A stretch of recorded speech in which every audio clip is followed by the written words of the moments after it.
Hey docs, welcome back. Dr. Troy Dukowitz here with this week's video tip, and I want to talk about reinforcement and the 3 levels of reinforcement in communication, specifically with our team. Now, you'll find that you can use this in many communications in and out of your office, but let's talk specifically about your team today. The first type of reinforcement is positive reinforcement. It is exactly as it sounds. It's positive. It's acknowledging your team for things that they've done good, congratulating them, high-fiving them, letting them know that you appreciate them. What I know in most offices and businesses is that this actually becomes something that's very neglected. We forget to say thank you. We forget to say good job. So one of the areas that you can look at this week is to say, man, I'm going to make sure I'm deliberate about my positive reinforcement, but make sure it becomes a part of who you are and the way that you lead your team, not just today, but every day. The second one is negative reinforcement. Now, negative reinforcement doesn't have to be a bad thing.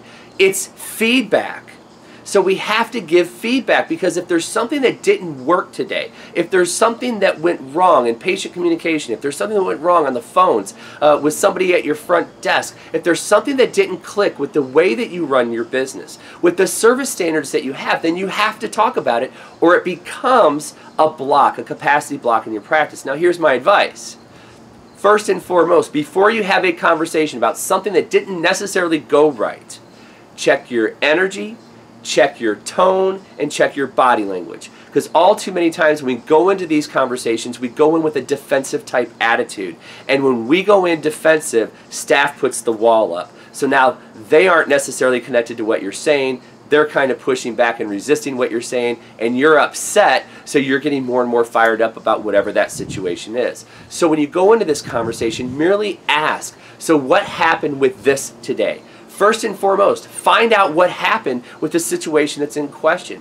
And instead of saying what was wrong, ask a simple question. Could we have done this in a different way?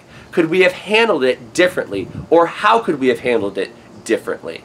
And then always make sure that you find a way to say something good that can come out of this. I'm glad this happened because now we know how we can do it even better. I'm glad that this happened, and I know that you gave it your best, so now we know an even better way that we can do it. Thank you so much for sharing this with me. So if you find the right energy behind this, you can really have a strong conversation with your team about these types of situations, which just strengthen you as you move forward. And finally is in extinction. This is the killer of teams.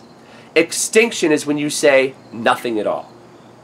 No positive reinforcement, no negative reinforcement. You merely say nothing at all. So if something goes wrong in the practice, you just don't even say anything. And your team knows it because they see your body language, they hear your tone, they know, something's wrong with her today. Boy, something's really off with Doc today. They know you're holding it in and you're not saying anything. Most of the time it's because you're afraid of confrontation. So instead of being afraid of it, embrace it and bring it on and have the conversation. So extinction is saying nothing at all. And so imagine this. You do something good and you do it over and over again and nobody says anything to you. How likely are you to repeat that task? Because you get 0 acknowledgement for it.